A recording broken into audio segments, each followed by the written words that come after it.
Welcome to VD91 news bulletin లో ముందుగా headlines. Panjagutta police station లో నమోదైన phone tapping case crime number 243/2024 లో ఫోన్ ట్యాపింగ్ కి గురైన బాధితుడుగా సిట్ అధికారులకు ముందుకు డాక్టర్ కొటూరి మానవతారాయ్ హాజరు. కొనసాగుతున్న విచారణ.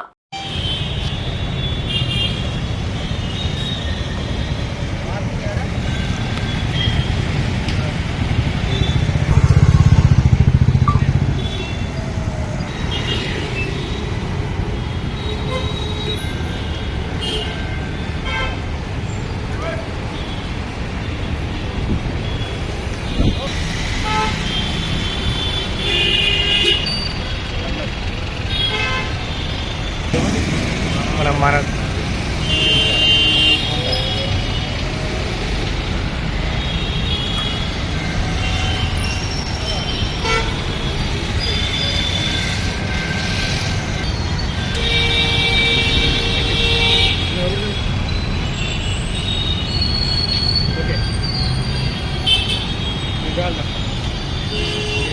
వనపర్తి ఎమ్మెల్యే మేఘారెడ్డి జిల్లా కాంగ్రెస్ నేతలతో కలిసి ఢిల్లీకి వెళ్లారు. చిన్నారెడ్డి వ్యాఖ్యలపై ఫిర్యాదు చేయనున్నట్లు సమాచారం. కాంగ్రెస్ పార్టీ పెద్దలను కలిసి ఫిర్యాదు చేయనున్నట్లు మేఘారెడ్డి వర్గాలు తెలిపాయి.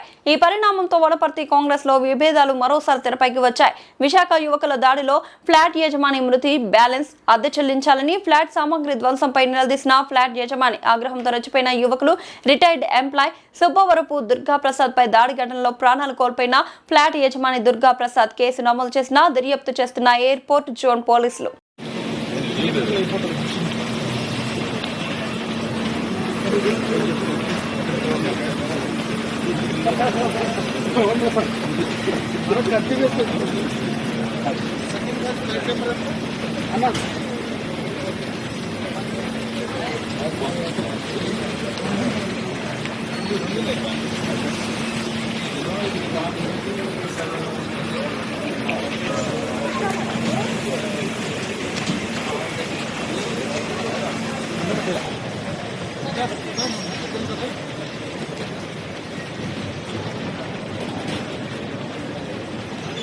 మాజీ మంత్రి వివేకానందరెడ్డి హత్య కేసులో ఈడీ సోదాలు కొనసాగుతున్నాయి. శుక్రవారం ఉదయం నుంచి హైదరాబాద్ కడపలో మొత్తం 6 చోట్ల ఈడీ సోదాలు కొనసాగాయి. కడపలోని అవినాష్ రెడ్డి నివాసంలో సహా మరో 3 చోట్ల ఈడీ సోదాలు జరిగాయి. సిబిఐ కేసు ఆధారంగా ఈడీ మరో కేసు నమోదు చేసి దర్యాప్తు చేస్తుంది.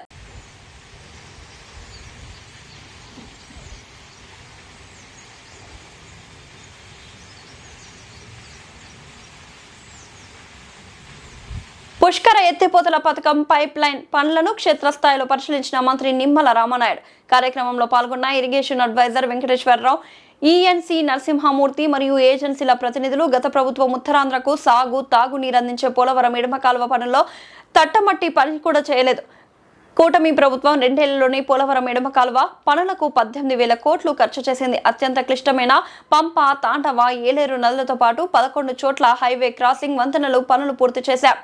మన గోదావరి సంబంధించినటువంటి వరద నీరు ఆ పోలవరం పూర్తయ్యేంత లోపుగానే పురుషోత్తమ పట్టణం అదేవిధంగా పుష్కరాన్ని ఉపయోగించి ఉత్తరాంధ్రకు అనకాపల్లి వరకు కూడా నీళ్లు తీసుకెళ్లాలనేటువంటి చంద్రబాబు నాయుడు గారి లక్ష్యానికి అనుగుణంగా ఈ 2 ఏళ్లలోనే ఆ యొక్క లెఫ్ట్ మెయిన్ కెనాల్కి సంబంధించి దగ్గర 1800 కోట్ల రూపాయలు పెట్టి ఆ ఎల్ఎంసి క్రిటికల్ వర్క్స్ అన్నీ కూడా దగ్గర 5 నదులకు సంబంధించినటువంటి ఏవైతే ఆ యొక్క బ్రిడ్జెస్ కానీ అదేవిధంగా అక్కడ ఉన్నటువంటి చాలా డిఫికల్ట్ వర్క్స్ కానీ అదేవిధంగా 100 మీటర్స్ పైన ఉన్నటువంటి విధంగా హిల్ ఏదైతే ఉందో దాని డెప్త్ కటింగ్ కానీ ఇటువంటి అదేవిధంగా నేషనల్ హైవేస్ క్రాసింగ్స్ కానీ ఇటువంటి క్లిష్టమైనటువంటి పనులన్నింటినీ కూడా ఆ యొక్క ఎల్ఎంసి కెనాల్కి మనం పూర్తి చేసుకునేటువంటి పరిస్థితి మీ అందరికీ తెలుసు.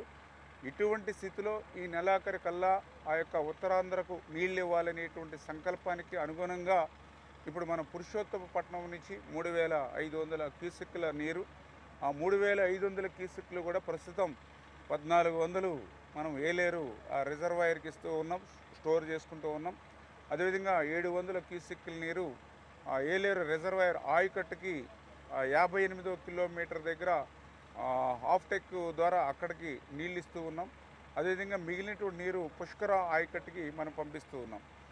దీనికి ఈ పురుషోత్తపట్నం లిఫ్ట్కి తోడుగా మనము ఈ యొక్క పుష్కర లిఫ్ట్ని కూడా ఉపయోగించుకుంటే ఇంకా ఎడిషనల్గా కూడా వాటర్ ఉంటుందనేటువంటి ఆలోచనతో ఆ పుష్కరకు సంబంధించినటువంటి 1400 క్యూసిక్ల కెపాసిటీ ఉన్నటువంటి మోటార్స్ సంబంధించిన పైపులు ఆ యొక్క పోలవరం లెఫ్ట్ మెయిన్ కెనాల్కి సంబంధించినటువంటి పనులు పూర్తి చేయడానికి అడ్డంకిగా ఉండడంతో దాన్ని తొలగించి ఎప్పుడో 7-8 సంవత్సరాల నుంచి ఆగిపోయినటువంటి ఆ కేఎల్ బండ్కి సంబంధించినటువంటి పనులన్నింటినీ కూడా మన ప్రభుత్వం దిగ్విజయంగా పూర్తి చేసింది.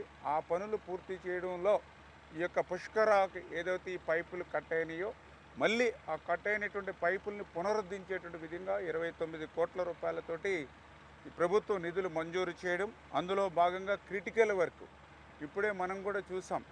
ఏదైతే మరి ముఖ్యంగా ఆ పైపులకు సంబంధించి మరి దగ్గర మ్యానిఫోల్డ్ అంటే 25x17 మీటర్ల లెంగ్త్ ఉన్నటువంటి మ్యానిఫోల్డ్ది మరి 2 ఏర్పాటు చేయడం, అదేవిధంగా ప్రెజర్ మెయిన్ అది కూడా 2.7 మీటర్ వ్యాసంతో దగ్గర 650 మీటర్లతో డబుల్ లైను మనం తీసుకురావడం, ఆ డబుల్ లైన్ కూడా పెద్ద హిల్లు కట్ చేసి ఆ యొక్క ప్రెజర్ మెయిన్ ఏర్పాటు చేయడం.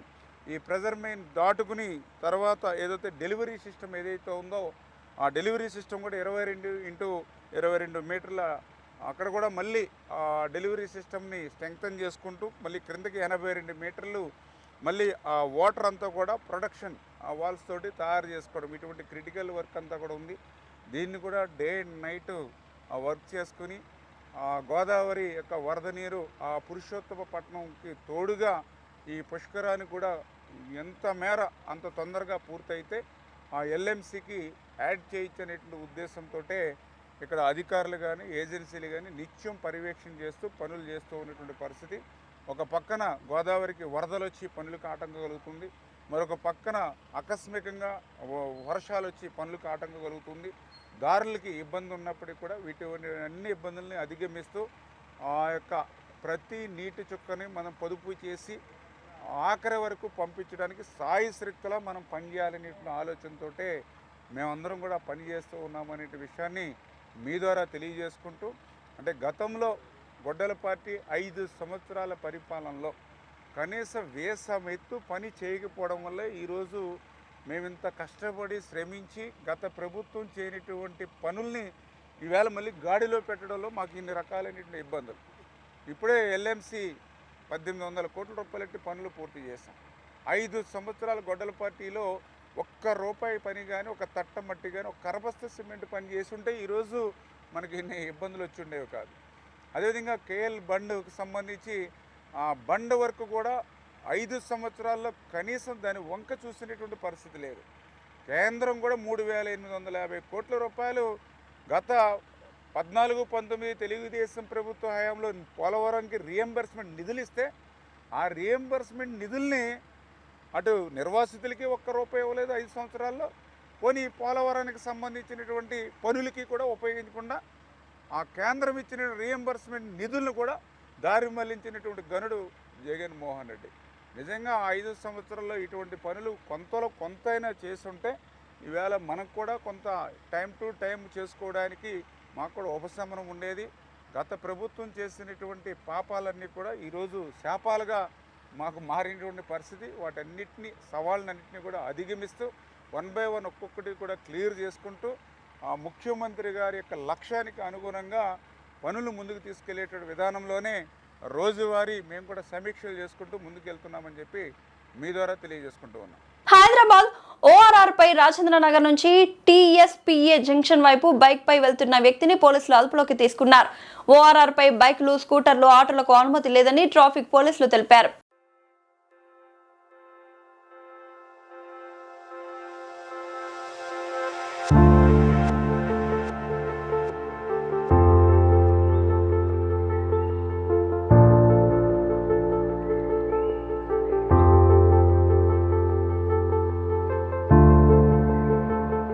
పీజీ విద్యార్థిని డాక్టర్ ప్రియాంక కేసులో నిందితుల 2వ రోజు కస్టడీ విచారణ పూర్తి. వైద్య పరీక్షల అనంతరం నిందితులను రాజమండ్రి సెంట్రల్ జైలుకు పంపిన ప్రకాష్ నగర్ పోలీసులు 3వ తేదీన ప్రమాదం జరిగిన సమయం నుండి నిందితులు పారిపోయే వరకు ఏం చేశారనే కోణంలో విచారణ జరిపిన పోలీసులు.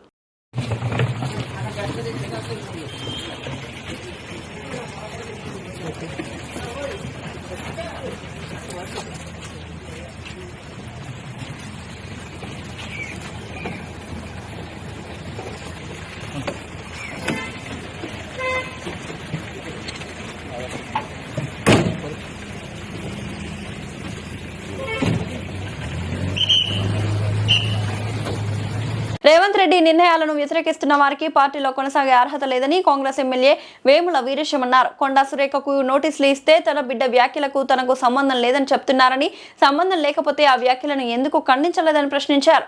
తప్పుడు భాషతో కాంగ్రెస్ ప్రభుత్వం సీఎం మూల్యం చెల్లిస్తున్నారని విమర్శించారు.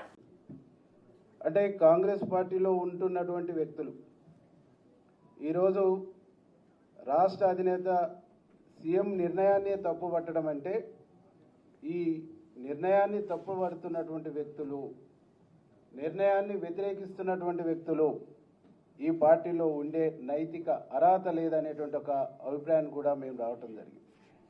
అంటే చెట్టు కింద ఉండి చెట్టు కొమ్మనే నరుక్కునేటువంటి ఒక వైఖరి, దుర్మార్గమైనటువంటి వైఖరి, ఇది ప్రతిపక్షాలకు గొంతునిచ్చే వైఖరిగా మేము భావిస్తా ఉన్నాం. కొండా సురేఖ గారు క్రమశిక్షణ సంఘం ఇచ్చినటువంటి నోటీసుకు, షోకాజుకు సమాధానం ఇస్తూ నాకు సంబంధం లేదన్న. నీకు సంబంధం లేదన్నప్పుడు నీ బిడ్డ మాట్లాడిన మాటల్ని ఎందుకు ఖండించలేదు?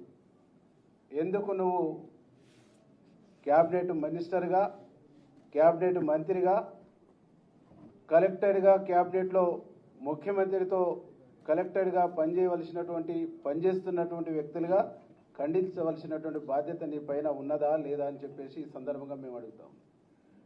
మీరు చేస్తున్నటువంటి తప్పుల్ని, మీరు అనుసరిస్తున్నటువంటి తప్పులకు, మీరు మాట్లాడుతున్నటువంటి తప్పుడు భాషకు ప్రభుత్వం, ముఖ్యమంత్రి మూల్యం చెల్లిస్తుండ్రు. కానీ మీరు మాత్రం ఆ పదవిలో ఎంజాయ్ చేస్తూ మీ ఎంటర్టైన్మెంట్లో ప్రభుత్వానికి, పార్టీని ఇబ్బంది పెట్టేటువంటి ఒక ప్రయత్నం చేస్తున్నారు అనేటువంటి విషయాన్ని ఈ సందర్భంగా మేము గుర్తు చేయదలుచుకున్నాం. ఉప్పల్ వెలుగుగుట్టలో ఘనంగా వరలక్ష్మి వ్రతాలు. శ్రావణ శుక్రవారం రోజున వెలుగుగుట్టపై వెంచేసిన శ్రీ దుర్గామాత దేవస్థానంలో శ్రావణ మాసం సందర్భంగా ప్రత్యేక పూజలు నిర్వహించారు. ఈ రోజు రెండో శుక్రవారం సామూహిక శ్రీ వరలక్ష్మి వ్రతాన్ని వైభవంగా నిర్వహించారు. ఉదయం 6 గంటలకు అమ్మవారికి 16 షోడశ ద్రవ్యాలతో ప్రత్యేక అభిషేకం చేశారు. అనంతరం అమ్మవారి అలంకరణ చేసి సామూహిక కుంకుమార్చన చేశారు. భక్తులు అధిక సంఖ్యలో పాల్గొన్నారు. భక్తులు అమ్మవారికి వడి బియ్యం సమర్పించారు. రాహుకాలం నుంచి నిమ్మకాయల దీపాలు వెలిగించారు. మంగళ హారతి ఇచ్చారు. భక్తులకు తీర్థ ప్రసాదాలను అందజేశారు. భక్తులు కోరిన కోరికలు తీరుస్తూ భక్తులకు కొంగు బంగారంపై వెలుగుగుట్ట కొలువైన దుర్గామాత. ఈ కార్యక్రమంలో దేవస్థానం చైర్మన్ గొరిగే పెద్ద మల్లేష్, ఈవో రామ్ నరేష్, దేవస్థానం ఫౌండర్ ట్రస్టీ గొరిగే మల్లేష్ కుర్మా, దేవస్థానం ట్రస్ట్ బోర్డు సభ్యులు శ్రీకాంత్ రెడ్డి, రాజు నాయక్, కృష్ణారెడ్డి, శ్రీనివాస్ గౌడ్, ఐరిని సంతోష్, ఫోటోగ్రాఫర్ రుక్మాపాల్ రెడ్డి, జశ్వంత్, నాగమణి, రమాదేవి, అంచమ్మ, బాలమణి, దీప్తి, ఐలియ్య, సునీత, బండారు మంజుల, లక్ష్మి తదితరులు పాల్గొన్నారు.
की दुर्गा भवानी माता की मंत्र पुष्प సార్ मंत्र पुष्पम వచ్చారా రండి సార్ मंत्र पुष्पम जगन्मात्रे नमः वेदाहमेकं पुरुषमहन्तं आदित्यवर्णं तमसस्तु पारे सर्वाणि रूपाणि विचित्य धीरः नामानि कुत्पगदानि यदास्ते जातवेदसे सनवाम सोमराति यतो निरहाति वेदः सनापरिषदि दुर्गा विश्वनादेव सिन्धुं दुरितादिभिः तामद्यवर्णं तपसा ज्वलन्तीं वैरोचनीं कर्मफलेषु दुष्टां दुर्गां देवीं शरणमहं प्रपद्ये सुतरसितरसे नमः अग्ने त्वं वारयानव्योऽस्मान् षष्ठिभिरति दुर्गाणि विश्वाः Ghatkesar world senior citizens day సందర్భంగా మేడ్చల్ మల్కాజ్గిరి జిల్లా గట్కేసర్ సర్కిల్ పరిధిలోని కొర్రముల సుప్రభాత్ టౌన్షిప్ లో democratic senior citizens welfare association ఆధ్వర్యంలో సీనియర్ సిటిజన్స్ డే వేడుకలు ఘనంగా నిర్వహించారు. ఈ కార్యక్రమానికి అసోసియేషన్ ఉపాధ్యక్షులు బంగారి రాజీ అధ్యక్షతన వహించారు. ఈ సందర్భంగా అసోసియేషన్ రాష్ట్ర ప్రధాన కార్యదర్శి మాట్లాడుతూ వృద్ధులను దేశానికి భారంగా కాకుండా జాతీయ సంపదగా గుర్తించి వారి హక్కులు, ఆరోగ్యం, ఆర్థిక భద్రతకు ప్రభుత్వాలు ప్రత్యేక చర్యలు తీసుకోవాలని డిమాండ్ చేశారు. తెలంగాణలో సుమారు 48 లక్షల మంది, దేశవ్యాప్తంగా సుమారు 16 కోట్ల మంది వృద్ధులు ఉన్నారని, వృద్ధుల సంఖ్య రోజు రోజుకు పెరుగుతున్న నేపథ్యంలో వారికి అవసరమైన వైద్య, సామాజిక భద్రత సదుపాయాలు విస్తరించాల్సిన అవసరం ఉందన్నారు. కేంద్ర ప్రభుత్వం తీసుకువచ్చిన వృద్ధుల పోషణ సంక్షేమ చట్టం 2007ను పకడ్బందీగా అమలు చేయాలని కోరారు. పేద వృద్ధుల ఉచిత మధ్యాహ్న భోజనం, ఆర్టీసీ బస్సుల్లో 50% రాయితీ, రైల్వే టికెట్ రాయితీల పునరుద్ధరణ, పుణ్యక్షేత్రాల్లో వృద్ధులకు ఉచిత దర్శనం, ఉచిత వసతి కల్పించాలని డిమాండ్ చేశారు. రేషన్ కార్డుల ద్వారా వృద్ధులకు పౌష్టికాహారం, చిరుధాన్యాలు అందించాలని, ఆసుపత్రుల్లో వృద్ధుల కోసం ప్రత్యేక వార్డులు ఏర్పాటు చేయాలని, బ్యాంకులు, పోస్టాఫీసులు, ప్రభుత్వ కార్యాలయాల్లో ప్రత్యేక కౌంటర్లు ఏర్పాటు చేయాలని కోరారు. అలాగే సింగరేణి రిటైర్డ్ ఉద్యోగులు, ఈపీఎఫ్ పెన్షన్దారులకు కనీస పెన్షన్ 10,000 రూపాయలు చెల్లించాలని డిమాండ్ చేశారు.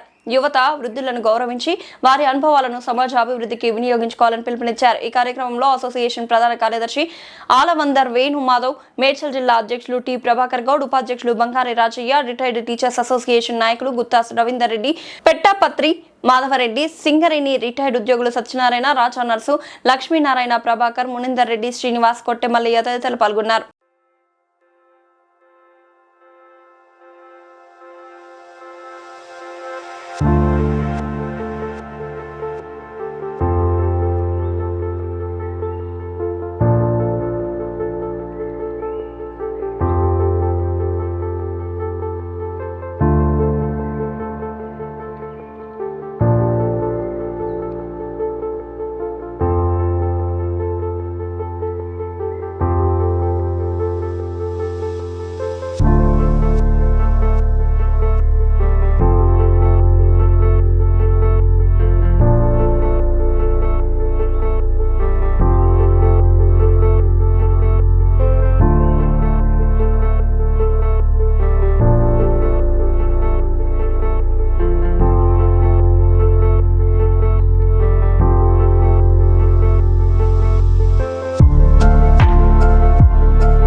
మేడ్చల్ జిల్లా మల్కాజ్గిరి గట్కేసర్ మండలంలోని సుప్రభాత్ టౌన్షిప్లో ఈరోజు world senior citizen day celebration జరుపుకుంటున్నాము. ఈ సందర్భంగా అతను వరల్డ్ సీనియర్ సిటిజన్ డే ఎందుకు జరుపుకుంటున్నాము, దీని యొక్క చరిత్ర, దీనికి ఉపయోగము తెలుసుకోవడం అవసరం ఎంతో ఉంది. 1988లో ఆనాటి అమెరికా ప్రెసిడెంట్ రొనాల్డ్ రీగన్ ఈ వృద్ధుల యొక్క సంక్షేమ హక్కుల గురించి ఒక చట్టం తయారు చేయాలని రూపొందించడం జరిగింది. ఆ రూపొందించిన ప్రకారంగా 1990లో ఐక్యరాజ్యసమితి వాళ్ళు కూడా ఈ యొక్క చట్టాన్ని ప్రతిపాదించడం జరిగింది. తదనంతరము ప్రపంచంలోని వృద్ధులందరూ ఈ అక్టోబర్ 21న వరల్డ్ సీనియర్స్ డే ఉత్సవాలు ఆగస్టు 21 రోజు జరుపుకోవడం జరుగుతుంది. ఈ సందర్భంగా మేము ఇక్కడ ఐక్యంగా ఉండి ఈ సమావేశం నిర్వహించుకుంటున్నాం. దేశంలో దాదాపు 16 కోట్ల మంది వృద్ధులు ఉన్నారు. అదేవిధంగా తెలంగాణలో 40 నుంచి 50 లక్షల మంది ఉన్నారు ఒక నివేదిక ప్రకారం. ఇంత భారీ సంఖ్యలో ఉన్న వృద్ధులకు అదే స్థాయిలో సంక్షేమ పథకాలు కానీ అదేవిధంగా వైద్య సౌకర్యాల గురించి కూడా దొరకటం లేదు. ఎటు చూసినా కానీ అంధకారంలో అమలు ఉంది.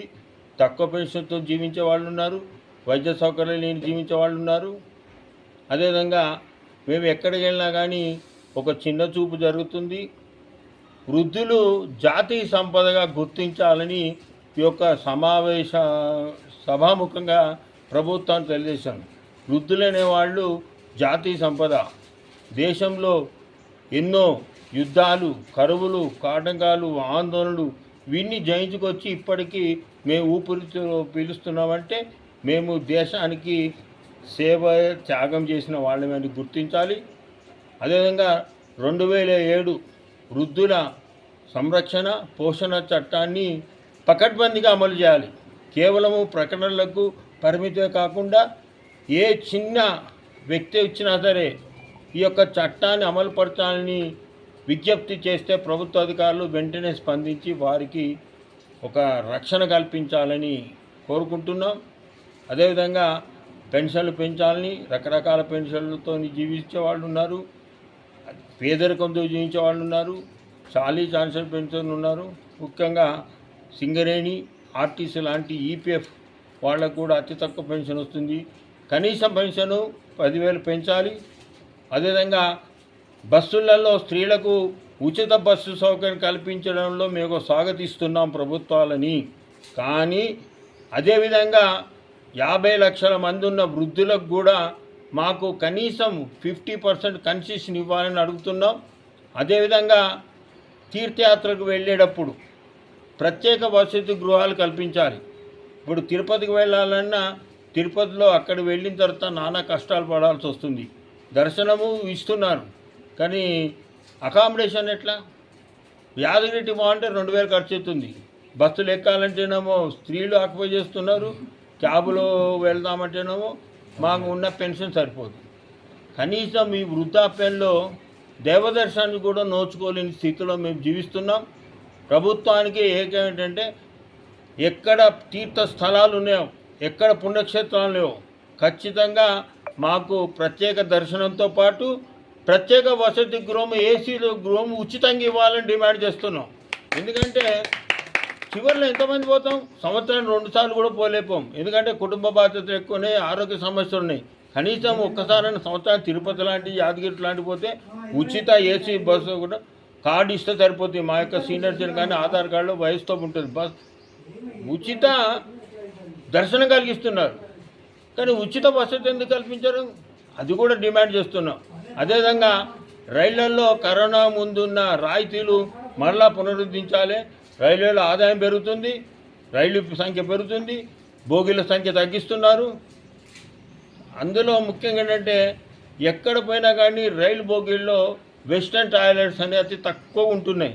ఇండియన్ టాయిలెట్ మోకాళ్ళప్పుడు వృద్ధులకు ప్రత్యేకంగా కేవలం వృద్ధులకే ఉండాలి, వెస్టర్న్ టాయిలెట్స్ ఉండాలి, శుభ్రతతో ఉండాలి. అదేవిధంగా ఏదైనా సరే వృద్ధులకు హాస్పిటల్లో ప్రత్యేక వాళ్ళు నిర్మించాలి, బ్యాంకులలో ప్రత్యేక క్యూ ఉండాలి, పోస్టాల్లో ప్రత్యేకంగా ఉండాలి. ఏ ఆఫీస్కి వెళ్ళినా సరే ఖచ్చితంగా మొదటి ప్రాధాన్యత వృద్ధులకే ఇవ్వాలి. ఎందుకంటే వీళ్ళు ఎప్పుడో వస్తారు, ఏదో పెన్షన్ తీసుకునేది కొడతారు, కానీ అదంతా ఏం లేదు. అదేవిధంగా సిటీ బస్సులలో ఉచిత బస్సు సౌకర్యాలు, డిస్టిక్ బస్సులలో 50%, సిటీ బస్సులలో మాకు ఉచితంగా ఇవ్వాలి అని మేము డిమాండ్ చేస్తూ ఈ అవకాశం ఇచ్చిన వారికి, సీనియర్ సిటిజన్కు, అదేవిధంగా D9 వారికి ప్రత్యేక అభినందనలు, కృతజ్ఞతలు తెలుపుతూ ఈ అవకాశం ఇచ్చిన వారికి ధన్యవాదాలు తెలుపుతున్నాం. ఇంకా జనరల్గా ప్రతి సంవత్సరం ప్రతిరోజు ఏదో ఒక ప్రత్యేకత ఉంటుంది, కానీ డాక్టర్స్ డే ఎందుకు చేశారనేది సహజంగా ఎవరు తెలియదు. 18 1961లో పాట్నాలో బిగన్ దాస్ చంద్రరాయ్ అనే డాక్టర్, ఆయన విద్యావేత్త, రాజకీయ నాయకుడు, గాంధీయ భావాలు కలిగిన వ్యక్తి. ఆయన చేసిన తర్వాత 1948 నుంచి 1962 వరకు ఆయన ఏం చేశారంటే బెంగాల్ సీఎంగా ఉన్నారు. బెంగాల్ సీఎం ఉన్నప్పుడు ఆయనకు ఈ మెడికల్ ఫీల్డ్ చాలా డెవలప్ చేశారు. విచిత్రం ఏంటంటే 1861 జూలై 1 రోజు ఆయన జన్మించడం, 1861 జూలై 1 అంటే డెత్ అండ్ బర్త్, జననం మరణం ఒకటే రోజు కావడం. కాబట్టి దీనికి ప్రత్యేకత ఉంది. కాబట్టి భారతరత్న అవార్డు కూడా ఇవ్వడం. దేశంలో అత్యున్నతం అవార్డు ఏంటంటే భారతరత్న. అన్నట్టు భారతరత్న అవార్డు గ్రహీత బిగన్ దాస్ గారు ఈ ప్రజలకు సేవ చేయడము, పేదలకు సేవ చేసినందుకు గుర్తించి ప్రభుత్వము ఈరోజు ఆయన మరణము జననం ఒకటే రోజు కావాలి కాబట్టి ఆ రోజు జాతీయ వైద్యుల దినోత్సవం జరుపుకోవాలని ఇక్కడి నుంచి జరుపుతున్నారు. కాబట్టి దేశంలో ప్రతి చోట ఈ యొక్క డాక్టర్స్ డే జరుపుతుంటారు. డాక్టర్స్ డే జరపడం పూర్వముఖం కాకుండా వాళ్ళ సేవలు గుర్తించేందుకే మనకు నిజమైన నివాళి వాళ్ళు బిగన్ దాస్ గారికి హ్యాట్స్ ఆఫ్ చెప్పాలని కోరుకుంటూ అవకాశం వరకు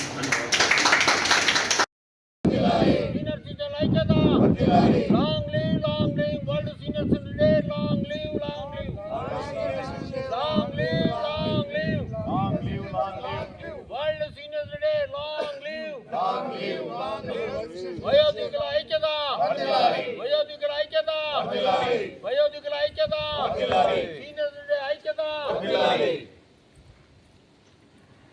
ఈరోజు ప్రపంచవ్యాప్తంగా వరల్డ్ సీనియర్స్ డే జరుపుకుంటున్నారు.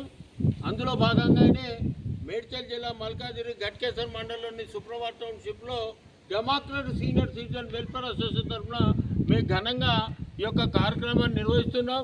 ముఖ్యంగా వయోధికులకు, వయోవృద్ధులకు సంబంధించిన ముఖ్యమైన డిమాండ్లు ఏంటంటే TV9 D9 వారికి శుభాకాంక్షలు. మరి సీనియర్ సిటిజన్ గారికి ప్రభుత్వం తరఫున ఒక్కటే కోరుతున్నాను, ప్రతి గ్రామములో సీనియర్ సిటిజన్స్ వయోవృద్ధులు చాలామంది ఉన్నారు కాబట్టి పాఠశాలలో ఏ విధంగా అయితే మధ్యాహ్న భోజనం పెడుతున్నారో వాళ్లకు అటాచ్మెంట్ చేస్తూ మరి వయోవృద్ధులు ఎవరైతే ఉన్నారో ఆ గ్రామంలో ఉన్నటువంటి అందరికీ కూడా మధ్యాహ్న భోజనం వసతి కలిగించినట్టుంటే చాలామంది ఈ టెంపుల్స్ దగ్గర పోయి అడుక్కులు ఇటువంటివి ఉన్నాయి.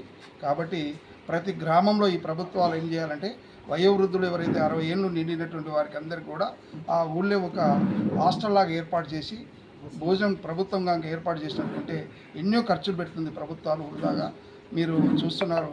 మరి అటువంటి కాకుండా ప్రభుత్వము దృష్టికి మీరు తీసుకెళ్ళి ప్రతి గ్రామంలో ఒక హాస్టల్ను వయోవృద్ధులకు ఏర్పాటు చేయవలసిందిగా మనకి.